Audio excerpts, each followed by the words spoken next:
Hello guys, তোমরা সবাই কেমন আছো? আশা করি অনেক ভালো আছো। আমি অনেক ভালো আছি। তো আবার একটা নতুন ইন্টারেস্টিং ভিডিও নিয়ে চলে এসেছি। তো আজকে হচ্ছে জন্মাষ্টমী। তো সকাল থেকে অনেক কাজই হয়ে গেছে, তো তারপর আমি ভিডিওটা স্টার্ট করলাম। তো দেখতে থাকো। এবার আমি স্নান করতে যাব, তারপর পুজো দিতে যাব। তো ভিডিওটা দেখতে থাকো। যদি ভালো লেগে থাকে লাইক, কমেন্ট, শেয়ার আর সাবস্ক্রাইব করে দিও আমার চ্যানেলটা। তো চলো ভিডিওটা কন্টিনিউ তোমরা দেখতে থাকো। দিয়ে তারপর চান করতে গেছিলাম। তো চান করে চলে এসেছি। তো চুলটা ভিজেছিল, ওই এখন আপাতত জড়িয়ে নিয়েছি। তো এরপর পুজোর জোগাড়টা করে নেবো। যে পুজো, ঘরের পুজো হয়ে গেছে। আমার ঘরে যে ঠাকুর আছে সেই ঠাকুরকেও পুজো দেওয়া হয়ে গেছে। তারপর ঠাকুর ঘরে যে ঠাকুর আছে সেখানেও পুজো দেওয়া হয়ে গেছে। আমাদের দু জায়গাতেই ঠাকুর আছে, মানে ঠাকুর ঘরেও আছে, আমার ঘরেও আছে। তো আমার ঘরে আছে ভোলে বাবা আছে, কার্তিক ঠাকুর আছে।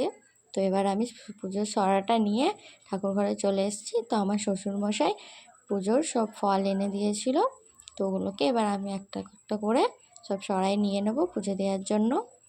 তো এই দেখো, শশা এনেছে, তারপর দুটো কলা, আপেল, তারপর হচ্ছে সন্দেশ, এসব এনে দিয়েছে। তো এবার আমি যাব পুজো দিতে। আমাদের এখানে মঠে পুজো দিতে যাব। তো অনেকটাই দূর, যেতে একটু টাইম লাগবে, তার জন্যই তাড়াহুড়ো করছি।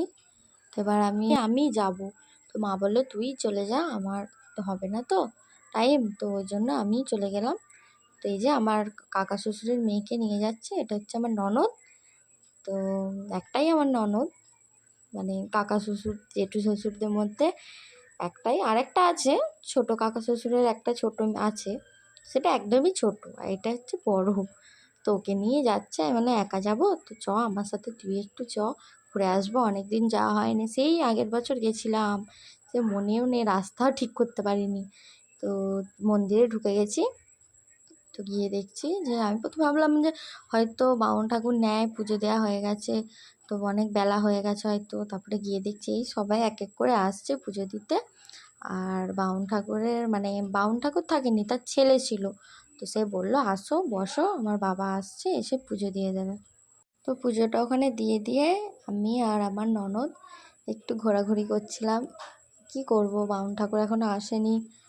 তো দুজনে একটু ছবি ফবি তুলছিলাম। ও বলছিল যে চলো বৌদি তোমাকে ছবি তুলে দিই একটু, অনেক দিন পর তো মন্দিরটা এসছি।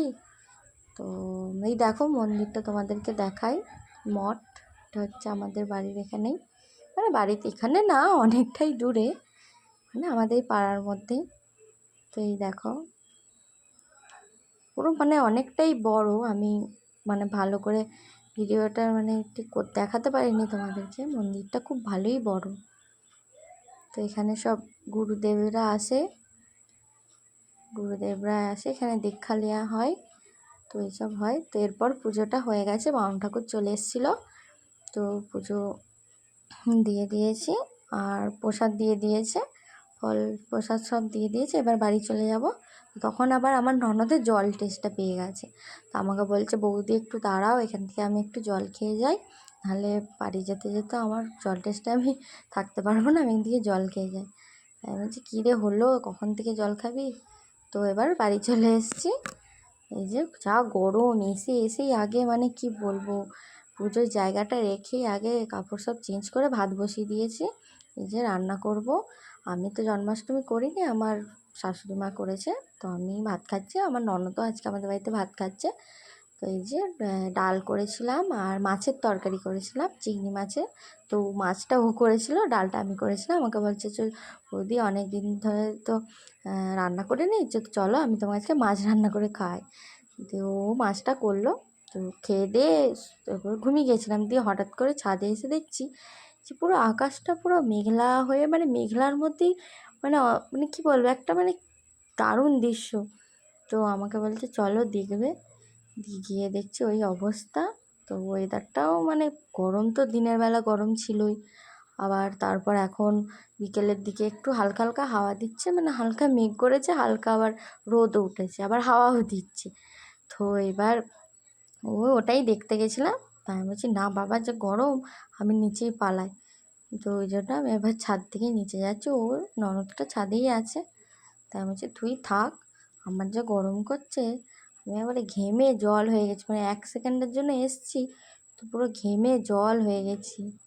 এই দেখো আমি দেখাচ্ছি তোমাদেরকে কেমন পুরো ঘাম, মানে কি বলবো, এই মানে 1 সেকেন্ডও হয়নি, মানে শুধু ওপরে এসছি শুধু, এই দেখছি ওরকম অবস্থা। তাহলে ভাবো কেমন গরম, আবার আমাদের ঘরের ভেতরটা তো আরও গরম, মানে তোমাদেরকে বলে বোঝাতে পারবো না, এত গরম দিনের বেলায়, মানে পুরো মনে হবে আগুন, পাখার হাওয়াটা মনে হবে আগুন নামছে।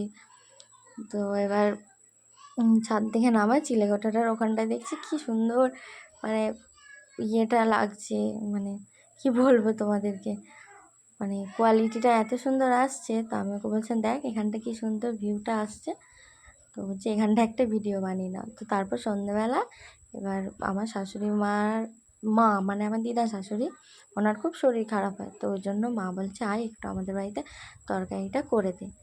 তো এই জন্য আমি তরকারি করে দিচ্ছি, এখানে হচ্ছে আলুর তরকারি আর পরোটা।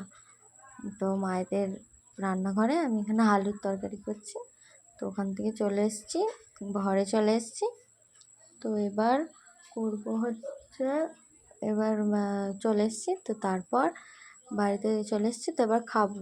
তো এই যে পরোটা আর ঘুগনি নিয়ে চলে এসেছি, তো এই যে খাচ্ছি, আমার বরমশাইও খাচ্ছে, ও পাশে আছে, তো ক্যামেরার মধ্যে আসতে একদমই পছন্দ করে না, তো আমাকে বলছে তুমিই দেখাও। তো এই যে আমি খাচ্ছি, দেখাচ্ছি খুব সুন্দর। তো এটাই হচ্ছে, থাক আজ এই পর্যন্তই। তো আমার ভিডিও যদি তোমাদের ভালো লেগে থাকে like comment share and subscribe করে দিও। আর ভিডিওটা একটু আসতে লেট হয়ে গেছে, তো প্লিজ তোমরা একটু ভিডিওটা